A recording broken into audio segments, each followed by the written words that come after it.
I love this Mexican proverb that says, they tried to bury us. They didn't know we were seeds.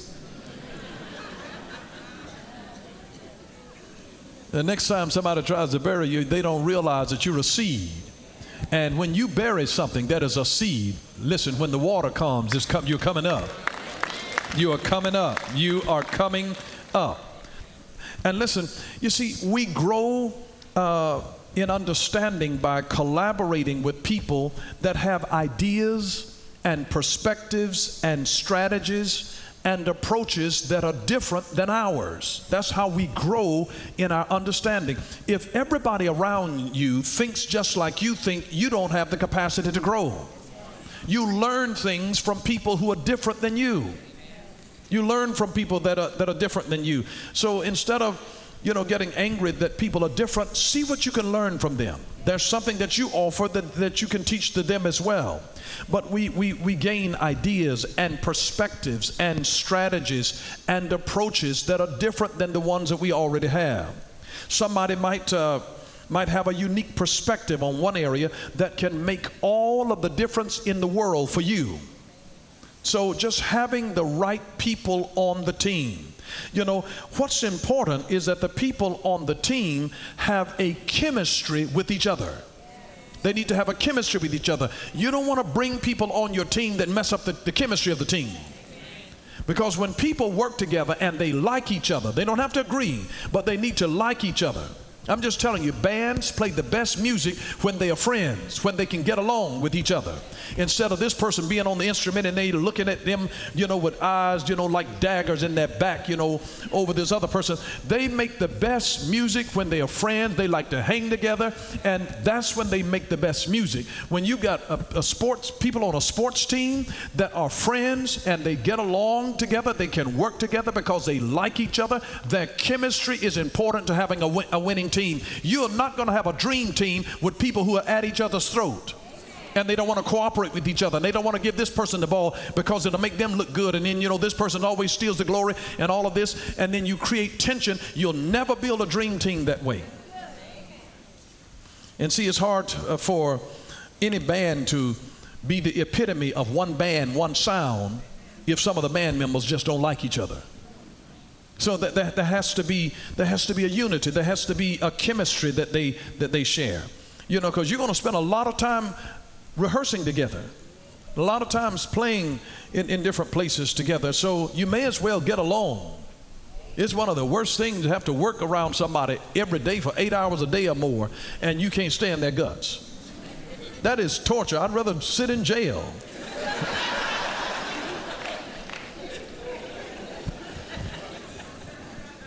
Make sure that you get the right people on the team. I cannot emphasize that enough. Get the right people on the team. If people lose law cases because they got the wrong team.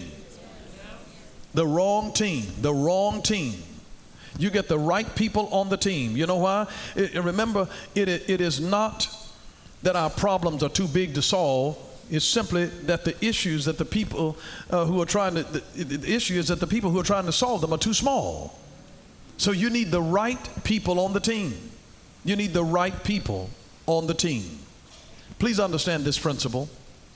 Properly placed people prevent problems. Properly placed people prevent problems. You got to build a dream team. You get the wrong person on the team, you're going down the tube.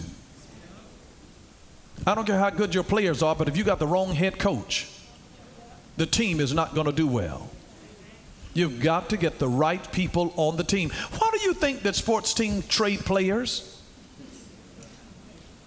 They're trying to put together a winning team, a champion team. They're trying to get the right people on the team. When you pull the right people on the team, you can solve incredible problems. The wrong person is the problem. The right person is the solution. Sometimes you don't change anything but the personnel. Have you ever been to a business that you have frequented and all of a sudden you go in one day and you see a sign that says under new management? And sometimes that change is all of the difference in the world, because you walk in and nobody asks you, can they help you? You have to stand around and almost ring a bell to try to get somebody's attention, let them know that you're there. And then you come under new management, and immediately somebody's greeting you at the door, smiling. Good morning, how are you? Welcome, come in, And it's just the only thing that changed was personnel. Under new management, they built the right kind of team. You can solve a lot of problems by getting the wrong person out of the position that they really are not born for, made for, or can be trained for. So it's about, when you really want to build the right team, you've got to get the right people on the team and the wrong folks off of the team. Even at a place of business, you don't have to be the CEO. You don't have to be the boss in charge to be able to get wrong people out of the organization. You can pray. You pray good folks in, you pray bad folks out. I'm telling you, I dare you to try it. I'm telling you, if you got a boss that you can't stand, that's got the wrong attitude and unfair toward you, you can start praying, and all of a sudden one day they'll come in with a transfer. God will either rescue you out by transfer or transfer them out. You'll be surprised. Something will happen with this, and that spouse moves, and all of a sudden now they got to move to another city. This happens, that happens. I'm just telling you, you can pray the wrong people out and the right people in. There is an incredible power of prayer. There's an incredible power of prayer. Prayer changes things, and it changes people too. It really does. It really, really does. So, if you ever seen a professional team that goes on a long losing streak, they don't fire all the players. They get rid of the head coach. I hope that key helped some people, just helping you to see, who do I need to get on my team? Who needs to be on my team? Who needs to be on my team? And listen, you need different people in different areas of your life. There's one kind of person that can mentor you in your career, but then you might need another person that mentors you in your marriage, and another person that mentors you in your prayer life, and another person that mentors. So you can have different kinds of mentors pull together the right kind of team that is created, and it helps you to solve some incredible problems. You can get another person that is that's a trainer that helps you with your health and your nutrition and all of that. You have to pull the team together. This is teamwork that makes the dream work. It really is. Here's number 4. Listen. Listen. It is an incredible key to problem solving, is just your ability to listen. Now, when I said listen, listen also includes reading the fine print. I can't tell you how many people have gotten in trouble because they don't read the fine print. And they can trip you up because you didn't listen to the details of the agreement that you said okay to. It's in the devil lives in the detail. There are many people who do not listen well because they assume that they know what you mean or what you're going to say. And when they begin to assume, then they stop listening. And you do realize that assumption is the lowest level of knowledge on which you can operate. It is the absolute dead lowest level of knowledge that you can operate on, is when you make assumptions. But people who are easily offended, they don't listen well. People who are easily offended don't listen well. How many of you have had an experience when you were trying to talk to somebody and you realized they don't listen well, and they misconstrued something that you said? You didn't even say that. It's because they don't listen well. They don't listen well. Instead, they will assign other reasons as to why they were not selected for a promotion, why they were not put in a key position on the sports team. You know why? They assume that they are overlooked because somebody didn't like them or because somebody was jealous of them. Maybe there was another real practical reason that you just don't see, that they don't understand in their own mind. But if they were to just have a reality check, they would discover that maybe it's not that they don't like me. Maybe because some people are saying, you know what, I know I'm good at my job. I know that I'm good. I don't know why they didn't put me in this position. Maybe it's because you don't get along well with other people. You see, sometimes they would think, they brought this other person, and I know I've been here longer. I should have been, next in line for this promotion. But maybe you had not developed your skills to be able to manage people, and maybe that's why that position was not given. Maybe it wasn't that somebody's jealous of you. You have to always stop and see, particularly when there are issues that you cannot control, you have to come back and ask yourself, is there anything that I can do that can help me to be better prepared for the next opportunity that will come? And so instead of being offended, the proper response is to ask, what within me needs to change for this to get better? What within me needs to change in order for this to get better? Or how do I need to grow or to develop to be better qualified for the position? What qualities are they looking for that I might be weak in? Because see, you might realize I'm strong in this area, I'm strong in that area, and I'm strong in this one, but they might have 2 or 3 other qualities that you may be lacking, that you can fix. If you're aware of what they are looking for, then you can fix it and become that, and then they can eventually put you into that position. But notice how the Bible talks about it in James chapter 1 verse 19. So then, my beloved brethren, let every man be swift to hear, slow to speak, slow to wrath. Swift to hear, slow to speak, slow to wrath. Now, the average person does this in exact reverse order. They are quick to wrath, quick to speak, and slow to hear. But notice the direction of James 1:19. Let every man, every person, be swift to hear, slow to speak, slow to wrath. The first thing that we do, we get mad immediately, and then we start mouthing off, and then we'll hear the real details.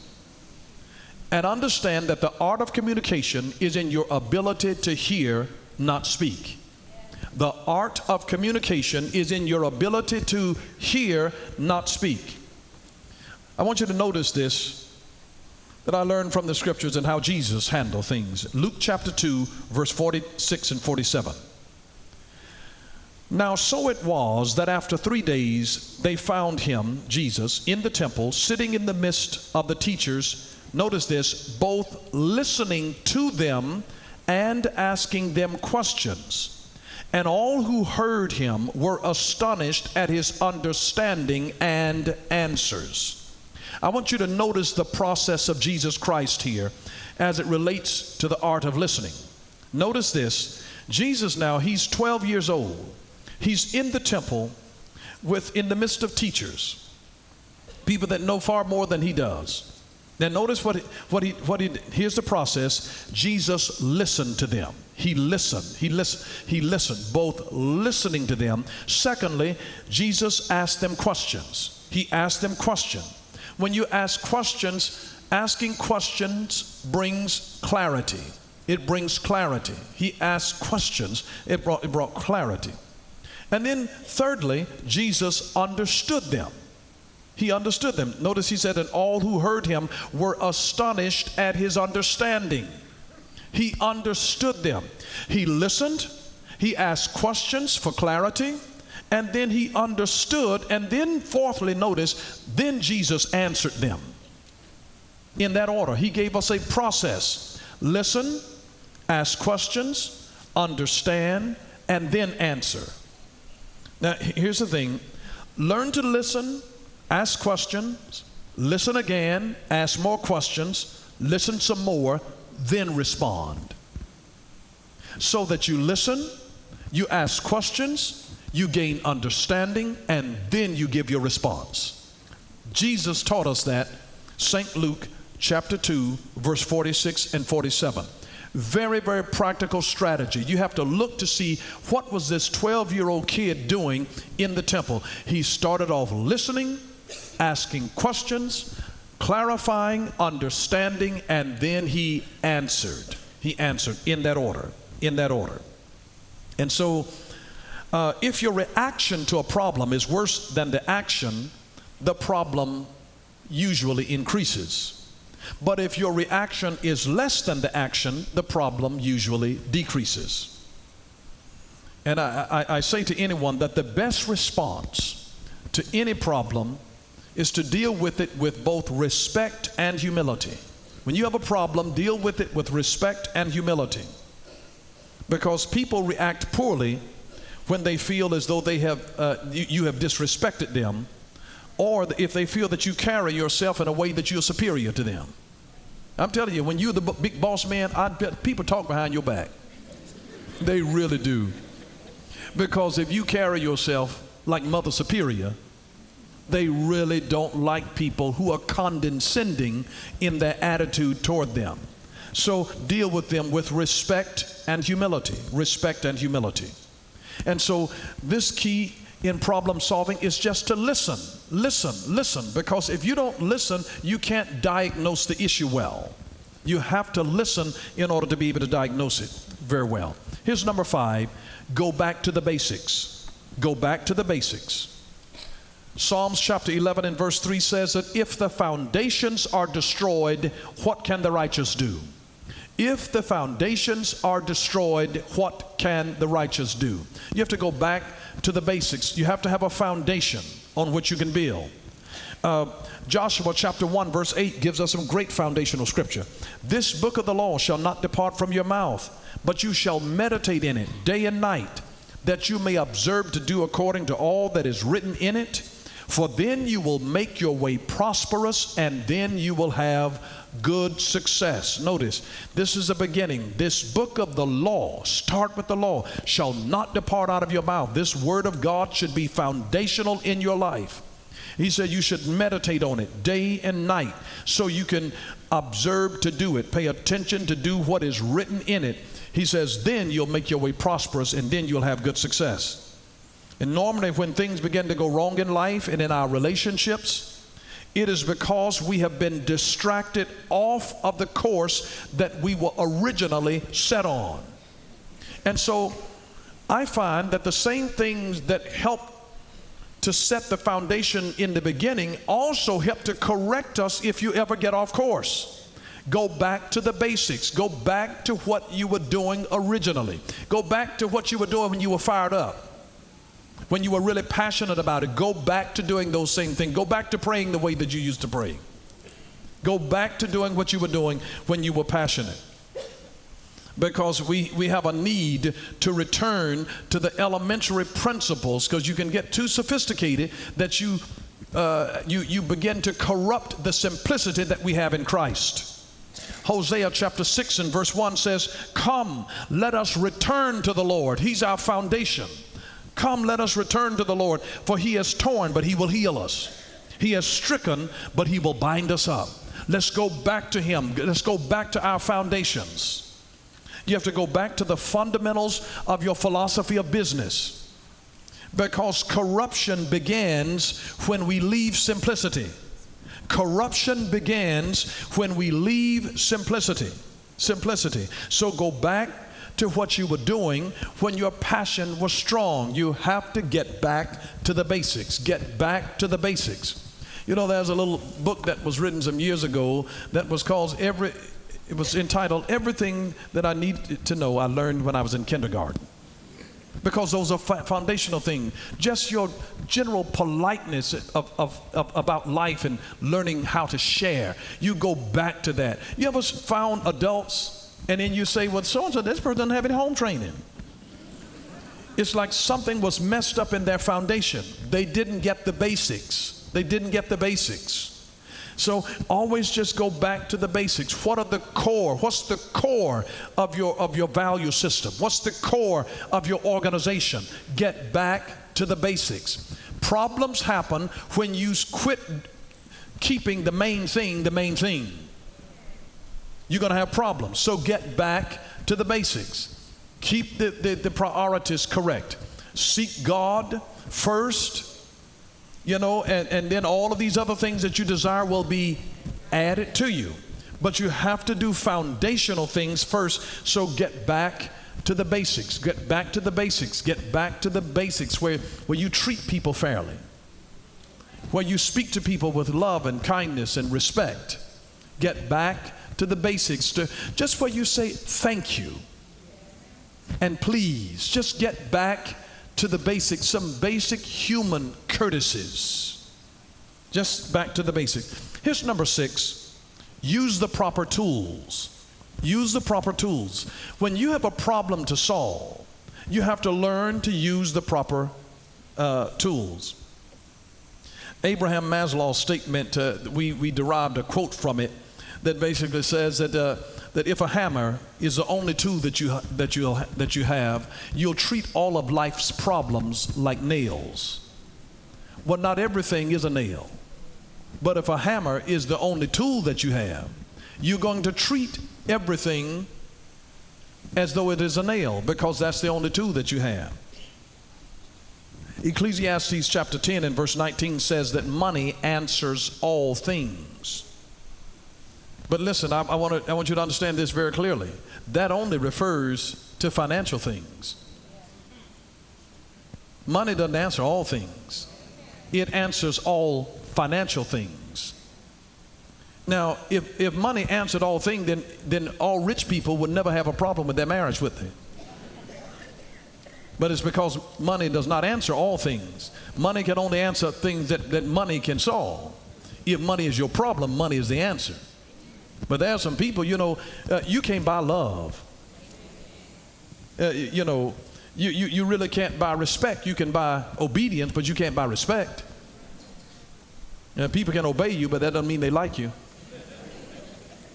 So there are a lot of things that money cannot buy. There are tons of things that money cannot buy. Money can't buy loyalty. Money can't buy trust. There are a lot of things that money cannot buy. And so if you've got a problem that's due to something that money cannot answer. I mean, Sam Walton that founded Walmart died of cancer. A billionaire. Money couldn't answer that. So there are problems that money cannot answer. So when you read scripture, you must read it in its proper context.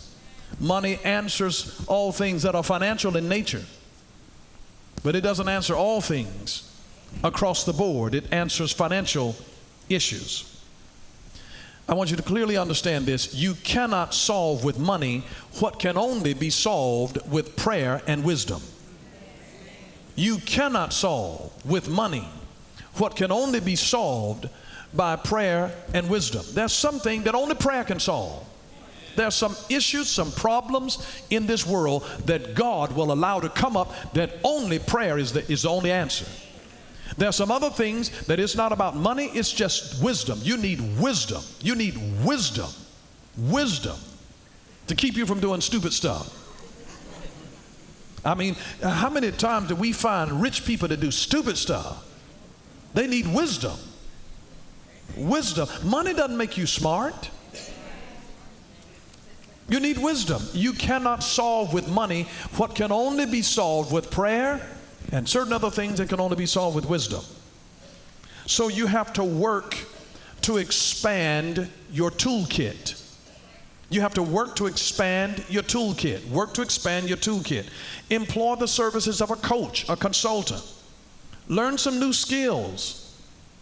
Attend a seminar in your area of interest. Work as an apprentice to somebody else who is more skilled than you. Travel someplace and observe how other people deal with similar kinds of issues. But you have to use the proper tools. Use the proper tools. The point of the matter is that if you use a wrong tool, you can cause damage. Don't stick a screwdriver in a socket, a power outlet. Don't do that. It's the wrong tool. It's made out of the wrong material. There are certain things that conduct electricity. And if you use a tool and you've got to touch power, you need to do something that grounds it, not that conducts it, because it'll conduct it right to you, and then you can't even turn it loose. And you create a bigger problem whenever you use the wrong tool. So this is why I say use proper tools. Use proper tools. Just in your problem solving, you have to make sure that you're using the proper tools. Make sure that you use the proper tools. Because it takes time to solve problems. You have to let some things grow up together. Don't get in a rush. You can't correct everything that you see with your children overnight. If your teeth are out of alignment, they can't correct it at one time. They're going to put you in some orthodontic stuff. You're going to wear braces for months and months, and it's going to take a while to straighten it out. You might get impatient in the process, but impatience does not speed up the process. In fact, impatience makes the process seem longer. And so you have to have patience with the process, and you'll see some incredible things happen on your behalf. But I hope you got something out of the word of the Lord tonight. Thank you for watching Power for Living with Bishop Dale C. Bronner. Join us again next time for Power for Living, where revelation is power. Power for living.